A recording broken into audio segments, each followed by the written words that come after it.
ಓಂ ಶಾಂತಿ. 303002006 ರ ಪ್ರಾತಃ ಮುರಳಿ. ಇವತ್ತಿನ ಮುರಳಿಯ ಚಿಂತನೆಗೆ ಹೋಗುವ ಮುನ್ನ ರಾಮಾಯಣದಲ್ಲಿ ಬರುವ ಆ ರಾಮ ಸೇತುವೆ ಕಟ್ಟುವ ಪ್ರಸಂಗ ನಮ್ಗೆಲ್ಲ ಗೊತ್ತೇ ಇದೆ ಅಲ್ವಾ?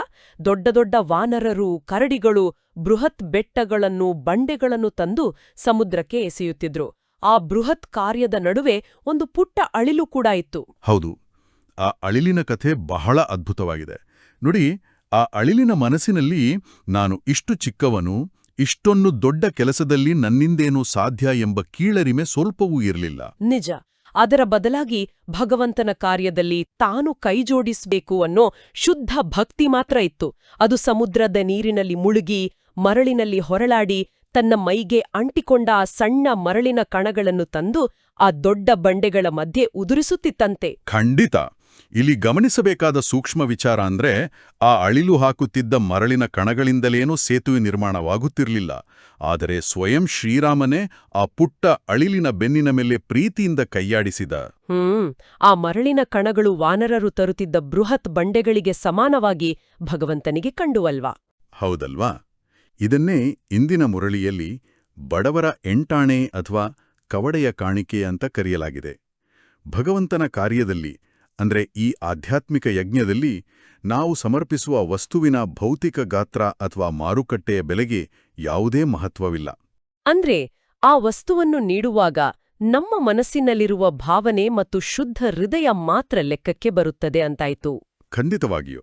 ನಮ್ಮ ಶ್ರದ್ಧೆಯೇ ಆ ಕೌಡೆಯನ್ನು ಭಗವಂತನ ದೃಷ್ಟಿಯಲ್ಲಿ ವಜ್ರವನ್ನಾಗಿ ಪರಿವರ್ತಿಸುತ್ತದೆ.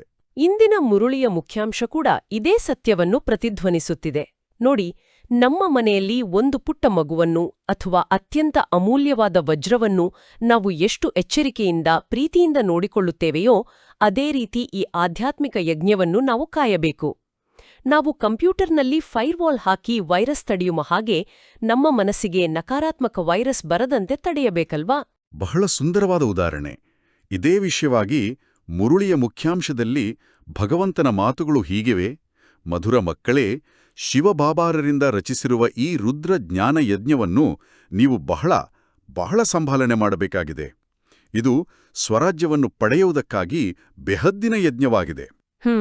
ಈ ಹಿನ್ನೆಲೆಯಲ್ಲಿ ಒಂದು ಮುಖ್ಯವಾದ ಪ್ರಶ್ನೆ ನಮ್ಮೆದುರು ಬರ್ತದೆ. ಈ ರುದ್ರ ಯಜ್ಞದ ಪ್ರತಿ ಯಾವ ಮಕ್ಕಳಿಗೆ ಗೌರವ ಇರುತ್ತದೆ? ಇದಕ್ಕೆ ಉತ್ತರವಾಗಿ ಬಾಬಾ ಹೇಳ್ತಾರೆ, ಯಾರು ಇದರ ವಿಶೇಷತೆಗಳನ್ನು ತಿಳಿದುಕೊಂಡಿರುವರೋ ಅವರಿಗೆ ಇದರ ಪ್ರತಿ ಗೌರವವಿರುತ್ತದೆ. ಈ ರುದ್ರಯಜ್ಞದಿಂದ ನಾವು ಕವಡೆಯಿಂದ ವಜ್ರ ಸಮಾನರಾಗುತ್ತೇವೆ. ಖಂಡಿತ. ಇದು ಬಹಳ ಆಳವಾದ ಮಾತು. ಹೌದು. ಮುಂದುವರೆದು ಬಾಬಾ ಹೇಳ್ತಾರೆ, ಇದರಲ್ಲಿ ಇಡೀ ಹಳೆಯ ಪ್ರಪಂಚವೂ ಸ್ವಾಹ ಆಗುತ್ತದೆ. ಈ ಹಳೆಯ ಶರೀರವನ್ನೂ ಸಹ ಸ್ವಾಹ ಮಾಡಬೇಕಾಗಿದೆ. ಯಜ್ಞದಲ್ಲಿ ವಿಘ್ನ ಆಗುವಂತಹ ಯಾವುದೇ ನಿಯಮಕ್ಕೆ ವಿರುದ್ಧವಾದ ಕರ್ಮವನ್ನು ಯಾರು ಮಾಡೋದಿಲ್ಲವೋ, ಯಾರ ಗಮನ ಸದಾ ಯಜ್ಞದ ಮೇಲಿರುತ್ತದೆಯೋ ಅವರು ಮಾತ್ರ ಇದಕ್ಕೆ ಪೂರ್ಣ ಗೌರವ ನೀಡಲು ಸಾಧ್ಯ. ಜಗದಂಬೆ ಮತ್ತು ತಂದೆಯ ಬಗ್ಗೆ ಜಗತ್ತಿಗಿರುವ ತಿಳುವಳಿಕೆಯ ಕುರಿತಾಗಿಯೂ ಇಂದಿನ ವಾಕ್ಯಗಳು ಬೆಳಕು ಚೆಲ್ಲುತ್ತವೆ ಅಲ್ವಾ?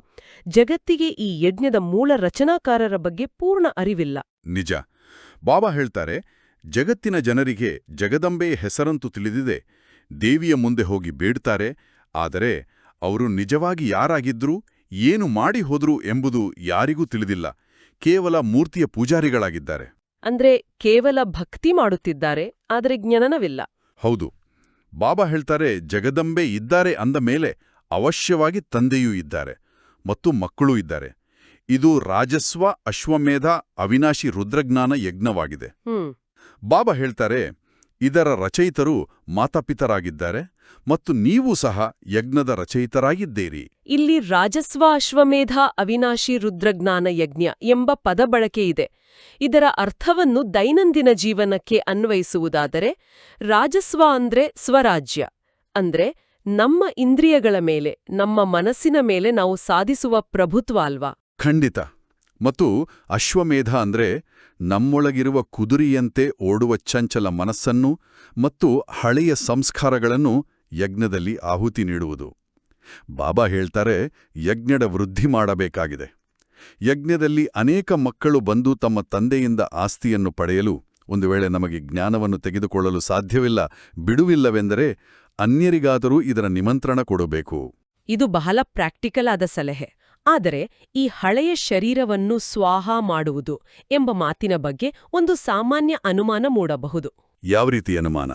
ಈಗ ನೋಡಿ, ಒಬ್ಬ ಸಾಮಾನ್ಯ ಮನುಷ್ಯ ಪ್ರತಿದಿನ ಕಚೇರಿಗೆ ಹೋಗಿ ಕೆಲಸ ಮಾಡುವಾಗ ತನ್ನ ಶರೀರವನ್ನು ಸ್ವಾಹ ಮಾಡುವುದು ಅಥವಾ ದೇಹಾಭಿಮಾನವನ್ನು ಬಿಡುವುದು ಅಂದ್ರೆ ಹೇಗೆ? ಶಾರೀರಿಕವಾಗಿ ನಾವು ಕರ್ಮ ಮಾಡ್ತಲೇ ಇರ್ತೇವಲ್ಲವೇ? ಬಹಳ ಒಳ್ಳೆಯ ಪ್ರಶ್ನೆ. ಬಾಬಾ ಹೇಳ್ತಾರೆ, ಹಳೆಯ ಶರೀರವನ್ನು ಸ್ವಾಹ ಮಾಡುವುದೆಂದರೆ ನಮ್ಮೊಳಗಿರುವ ದೇಹದ ಅಹಂಕಾರವನ್ನು, ದೇಹಾಭಿಮಾನವನ್ನು ಮತ್ತು ದೇಹದ ಸಂಬಂಧಗಳ ಮೇಲಿರುವ ವ್ಯಾಮೋಹವನ್ನು ಸಂಪೂರ್ಣವಾಗಿ ಬಿಡುವುದು. ಅಂದ್ರೆ ಭೌತಿಕ ದೇಹವನ್ನು ನಿರ್ಲಕ್ಷಿಸುವುದಲ್ಲ ಅಲ್ವಾ?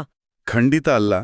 ಬೆಂಕಿಗೆ ಹಾಕಿದ ವಸ್ತು ಹೇಗೆ ಭಸ್ಮವಾಗುತ್ತದೆಯೋ ಹಾಗೆ ನಮ್ಮ ಹಳೆಯ ಸಂಸ್ಕಾರಗಳನ್ನು ಜ್ಞಾನಾಗ್ನಿಯಲ್ಲಿ ಭಸ್ಮ ಮಾಡಬೇಕು. ನಮ್ಮ ಉದ್ಯೋಗ, ಬ್ಯಾಂಕ್ ಬ್ಯಾಲೆನ್ಸ್ ಅಥವಾ ಸೌಂದರ್ಯದ ಆಧಾರದ ಮೇಲೆ ನಮ್ಮ ಅಹಂಕಾರವನ್ನು ಕಟ್ಟಿಕೊಳ್ಳುವುದನ್ನು ನಿಲ್ಲಿಸಬೇಕು. ಮಮ್ಮ ಬಾಬಾರವರ ಉದಾಹರಣೆ ಇಲ್ಲಿ ಬಹಳ ಸೂಕ್ತವಾಗಿದೆ. ಅವರು ತಾವೇ ಒಂದು ರಥದಲ್ಲಿದ್ರೂ ನಿರಂತರವಾಗಿ ಶಿವಬಾಬಾರನ್ನೇ ನೆನಪು ಮಾಡ್ತಿದ್ರು. ತಾವು ಕೇವಲ ನಿಮಿತ್ತ ಮಾತ್ರ ಅನ್ನೋ ಅರಿವಿನಿಂದ ಕರ್ಮ ಮಾಡಿದ್ರು. ಹೌದು. ಬಾಬಾ ಹೇಳ್ತಾರೆ, ಯಾವುದರಿಂದ ಮನುಷ್ಯರು ಕವಡೆಯಿಂದ ವಜ್ರ ಸಮಾನ, ಭ್ರಷ್ಟಾಚಾರಿಯಿಂದ ಶ್ರೇಷ್ಠಾಚಾರಿಯಾಗುತ್ತಾರೆಯೋ ಅಂತಹ ದೊಡ್ಡ ಯಜ್ಞಕ್ಕೆ ಬಹಳ ಮಾನ್ಯತೆ ಬೇಕು. ಖಂಡಿತ, ಇದು ನಮ್ಮನ್ನು ಶ್ರೇಷ್ಠಾಚಾರಿಯನ್ನಾಗಿ ಮಾಡ್ತದೆ. ಬಾಬಾ ಹೇಳ್ತಾರೆ, ಲಕ್ಷಾಂತರ ಮಂದಿರಗಳಿವೆ, ಆದರೆ ಅಲ್ಲಿ ಯಾರೂ ಶ್ರೇಷ್ಠಾಚಾರಿಯಾಗೋದಿಲ್ಲ. ಇಲ್ಲಿ ಕೇವಲ 3 ಹೆಜ್ಜೆಗಳಷ್ಟು ಭೂಮಿ ಇದ್ರೂ ಸಾಕು, ಯಾರೇ ಬಂದರೂ ಒಮ್ಮೆಲೆ ಅವರ ಜೀವನ ಸುಧಾರಣೆಯಾಗುತ್ತದೆ. ಈ ಸುಧಾರಣೆಯ ಪ್ರೇರಣೆಯಿಂದಾಗಿ ಅನೇಕರು ತಮ್ಮ ಮನೆಯಲ್ಲಿಯೇ ಸೇವಾ ಕೇಂದ್ರವನ್ನು ತೆರೆಯಲು ಮುಂದಾಗುತ್ತಾರೆ ಅಲ್ವಾ? ನಿಜ. ಬಾಬಾ ಹೇಳ್ತಾರೆ, ಒಳ್ಳೆಯದು ಮಕ್ಕಳೇ, ಭಲೆ ಯಜ್ಞಭೂಮಿಯನ್ನು ಮಾಡಿ, ಕೆಲವರ ಕಲ್ಯಾಣವಾದರೂ ಆಗೋದು. ಆದರೆ ಪೂರ್ಣ ಜ್ಞಾನವಿಲ್ಲದ ಕಾರಣ ಕೆಲವರು ಯಜ್ಞದಲ್ಲಿ ವಿಘ್ನಗಳನ್ನು ಹಾಕ್ತಾರೆ. ಬಾಬಾ ಹೇಳ್ತಾರೆ, ಈ ಮಮ್ಮ ಬಾಬಾರವರಿಂದ ಏನೂ ಸಿಗೋದಿಲ್ಲ, ಎಲ್ಲವೂ ಬೇಹದ್ದಿನ ತಂದೆಯಿಂದಲೇ ಸಿಗುತ್ತದೆ. ಬ್ರಹ್ಮಾರವರು ಸಹ ಶಿವತಂದೆಯನ್ನೇ ನೆನಪು ಮಾಡುತ್ತಾರೆ. ನಾವು ಪತಿತರಾಗಿದ್ದೇವೆ, ಪಾವನರಾಗುವುದಕ್ಕಾಗಿ ತಂದೆಯನ್ನು ನೆನಪು ಮಾಡಬೇಕು, ಯಾವುದೇ ದೇಹದಾರಿಯನ್ನು ನೆನಪು ಮಾಡಬಾರದು. ನಾವು ನೇರವಾಗಿ ಶಿವತಂದೆಯ ಪ್ರೇರಣೆಯಿಂದಲೇ ಜ್ಞಾನವನ್ನು ಪಡಿತೇವೆ. ಹಾಗಿದ್ದಾಗ ಈ ಸಾಕಾರಿ ತಂದೆಯ ಅವಶ್ಯಕತೆ ಏನಿದೆ ಅಂತ ಭಾವಿಸುವ ಮನಸ್ಥಿತಿಯೂ ಕೆಲವರಲ್ಲಿ ಇರುತ್ತದಲ್ವಾ? ಹೌದು. ಅದಕ್ಕೆ ಬಾಬಾ ಹೇಳ್ತಾರೆ, ಒಂದು ವೇಳೆ ಆ ರೀತಿ ಇದ್ದಿದ್ರೆ ಈ ರಥದಲ್ಲಿ ತಂದೆಯು ಬರುವ ಅವಶ್ಯಕತೆ ಏನಿತ್ತು? ಖಂಡಿತ. ಬಾಬಾ ಹೇಳ್ತಾರೆ, ಮಕ್ಕಳೇ, ಮನ್ಮನಾಭವ, ನನ್ನನ್ನು ನೆನಪು ಮಾಡಿ, ಆದರೆ ನಾನೂ ಸಹ ಇವರ ಮೂಲಕವೇ ತಿಳಿಸುತ್ತೇನೆ ಅಂದಮೇಲೆ ಇವರಿಗೂ ಗೌರವ ಕೊಡಬೇಕು. ಯಾರು ನಂಬರ್ ವಾರ್ ಸಿಂಹಾಸನದ ಮೇಲೆ ಕುಳಿತುಕೊಳ್ಳುವವರಿದ್ದಾರೆಯೋ ಅವರೇ ಗೌರವ ಕೊಡುತ್ತಾರೆ. ಅಂದ್ರೆ ಮೊದಲು ಮಮ್ಮ ಬಾಬಾರವರನ್ನು ಫಾಲೋ ಮಾಡಬೇಕು. ಹೌದು.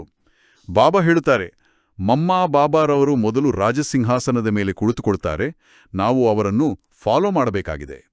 ನಮ್ಮ ಆಧ್ಯಾತ್ಮಿಕ ಪತನ ಹೇಗೆ ಶುರುವಾಗ್ತದೆ ಅಂತ ಅರ್ಥ ಮಾಡಿಕೊಳ್ಳಲು ಆ ಏಣಿಯ ಚಿತ್ರದ ಉದಾಹರಣೆ ಬಹಳ ಪ್ರಾಯೋಗಿಕವಾಗಿದೆ.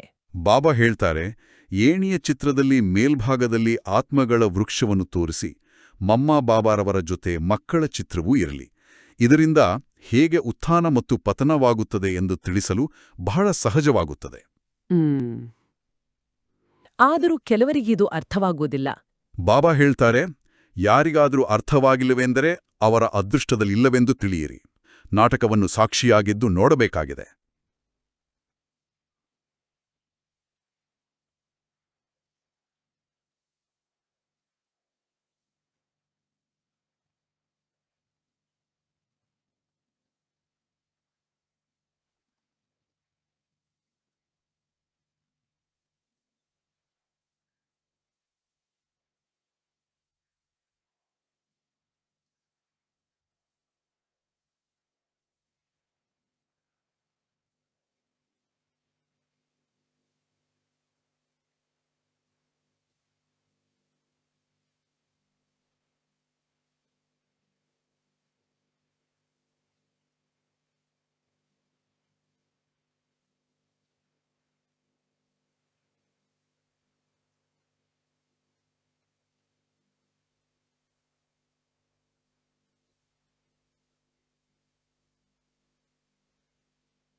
ಹೌದು, ಇದು ಕರ್ಮದ ಅತ್ಯಂತ ಸೂಕ್ಷ್ಮ ನಿಯಮ.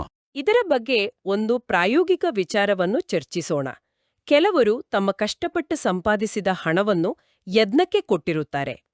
ಭವಿಷ್ಯದಲ್ಲಿ ತಮಗೆ ಆರ್ಥಿಕ ಕಷ್ಟ ಬಂದಾಗ ತಾವು ಕೊಟ್ಟ ಹಣವನ್ನು ಯಜ್ಞದಿಂದ ಮರಳಿ ಕೇಳುವುದರಲ್ಲಿ ತಪ್ಪೇನೋ ಅಂತ ಅವರಿಗೆ ಅನಿಸಬಹುದಲ್ಲವೇ? ಇದನ್ನು ಪಾಪ ಅಂತ ಏಕೆ ಕರೆಯಲಾಗುತ್ತದೆ? ನೋಡಿ, ಬಾಬಾ ಹೇಳುತ್ತಾರೆ, ಯಜ್ಞದಿಂದ ನಿಮಗೆ ಯಾವಾಗ ಏನ್ ಬೇಕಾದರೂ ಸಿಗ್ತದೆ. ಆದ್ರಿಂದ ಸಿಗ್ತದೆಯೋ ಇಲ್ವೋ ಎಂದು ಹೆಚ್ಚಿಗೆ ತೆಗೆದುಕೊಂಡು ಇಟ್ಕೊಳ್ಬಾರದು. ನಾವು ಯಾವುದನ್ನಾದರೂ ಯಜ್ಞಕ್ಕೆ ಸಮರ್ಪಿಸಿದಾಗ ಅದು ಈಶ್ವರನ ಆಸ್ತಿ ಆಗ್ತದೆ. ಅಂದ್ರೆ ಆಹುತಿ ನೀಡಿದ ನಂತರ ಅದರ ಮೇಲೆ ನನ್ನದು ಅನ್ನೋ ಅಧಿಕಾರ ಚಲಾಯಿಸುವುದು ತಪ್ಪು. ಖಂಡಿತ. ಬಾಬಾ ಹೇಳ್ತಾರೆ, ಒಳಗೆ ಯಾವುದೇ ದ್ವಂದ್ವವಿರಬಾರದು. ಹೃದಯ ಸ್ವಚ್ಛವಾಗಿದ್ರೆ ಅಂತಿಮ ಕ್ಷಣದಲ್ಲಿ ಏನೂ ಮುಂದೆ ಬರೋದಿಲ್ಲ. ನಮ್ಮ ಬಳಿ ಬಹಳ ಹಣವಿದೆ, ತಮಗೆ ಬೇಕಾದಾಗ ಕೇಳಿ ಪಡೆಯಿರಿ ಅಂತ ಹೇಳುವವರಿಗೂ ಇದೇ ನಿಯಮ ಅನ್ವಯಿಸುತ್ತದೆ ಅಲ್ವಾ? ಹೌದು. ಬಾಬಾ ಹೇಳ್ತಾರೆ, ತೆಗೆದುಕೊಂಡು ನಾವಾದ್ರೂ ಏನ್ ಮಾಡೋದು? ಮನೆ ಕಟ್ಟಿಸ್ಬೇಕಾದ್ರೆ ಹಣವು ತಾನಾಗೆ ಬರ್ತದೆ. ಯಜ್ಞಕ್ಕೆ ಕೇವಲ ಹಣಕ್ಕಿಂತ ಸಮರ್ಪಣಾ ಭಾವ ಮುಖ್ಯ. ನಿಜ.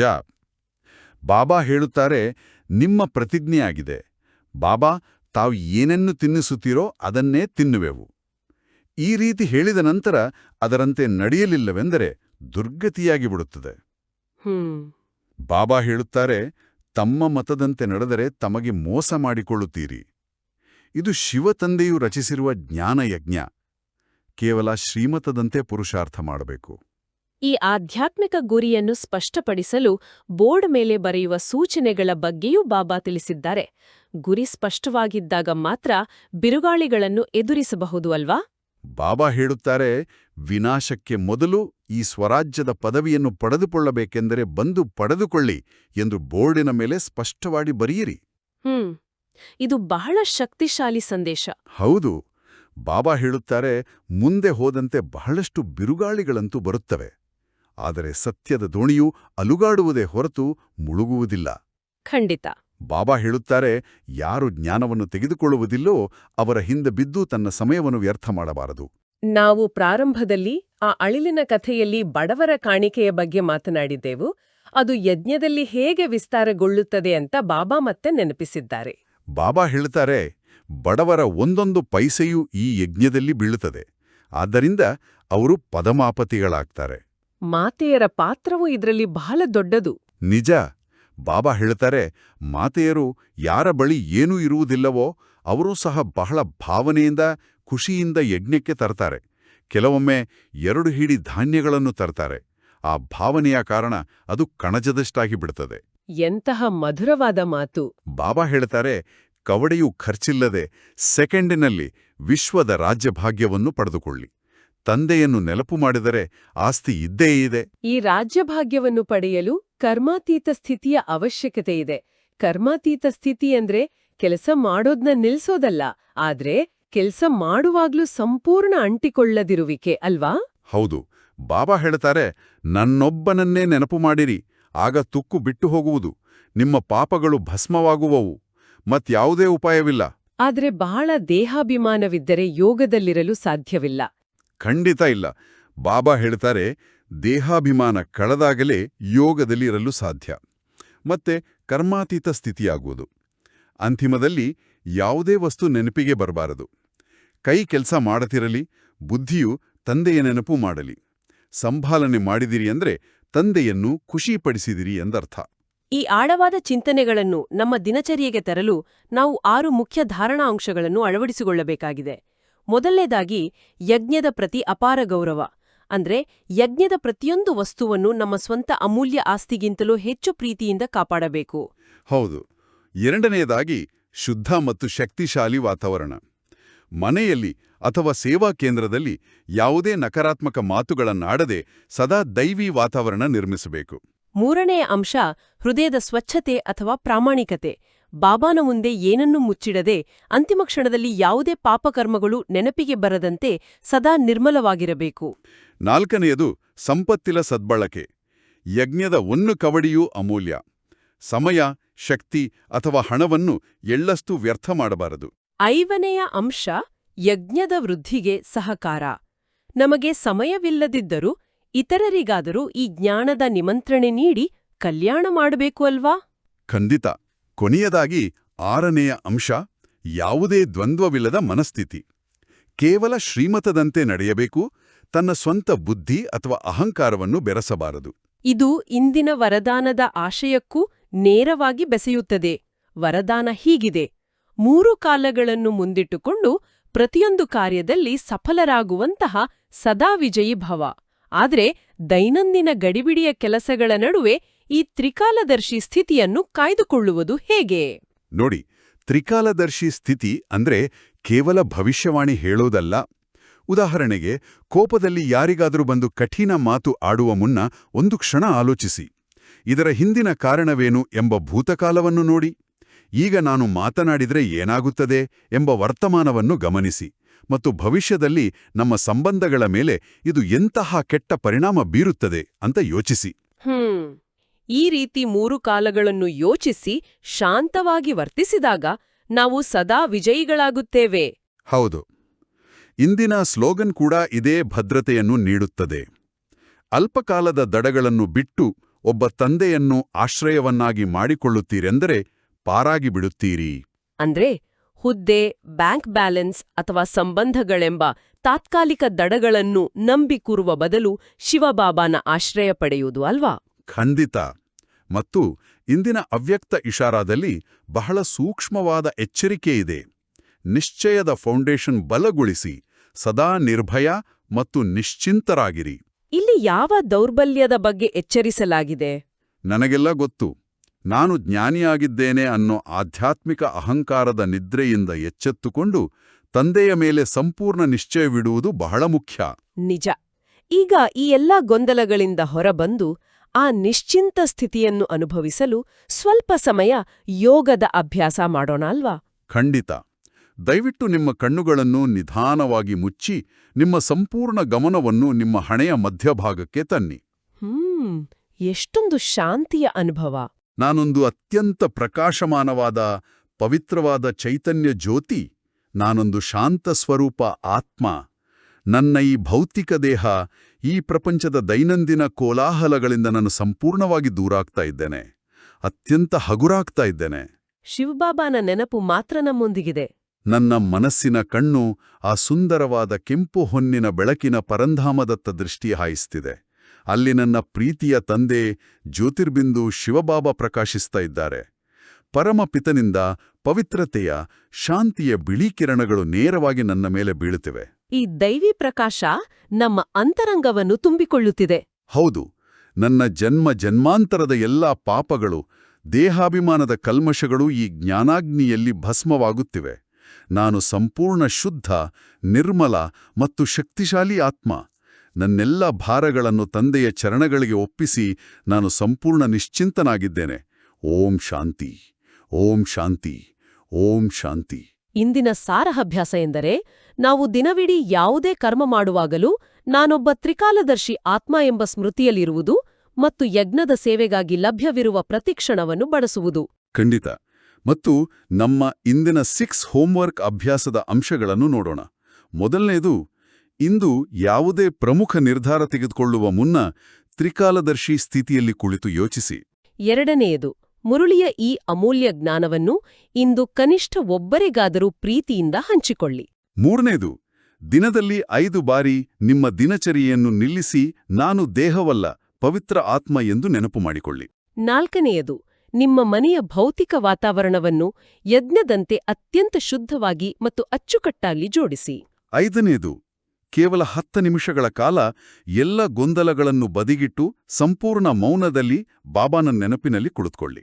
ಆರನೆಯದು, ಇಂದು ನೀವು ಬಳಸುವ ಪ್ರತಿಯೊಂದು ವಸ್ತು ಮತ್ತು ಸಂಪತ್ತನ್ನು ಅಂದ್ರೆ ಹಣ, ನೀರು, ಆಹಾರ ಎಲ್ಲವನ್ನೂ ಪರಮಾತ್ಮನ ಪ್ರಸಾದವೆಂದು ಭಾವಿಸಿ ಎಚ್ಚರಿಕೆಯಿಂದ ಬಳಸಿ. Like, share, forward to many. ನಾಳೆ ಮತ್ತೆ ಹೊಸ ಬಾಬಾರ ಮುರಳಿಯನ್ನು ಕೇಳೋಣ. ಓಂ ಶಾಂತಿ.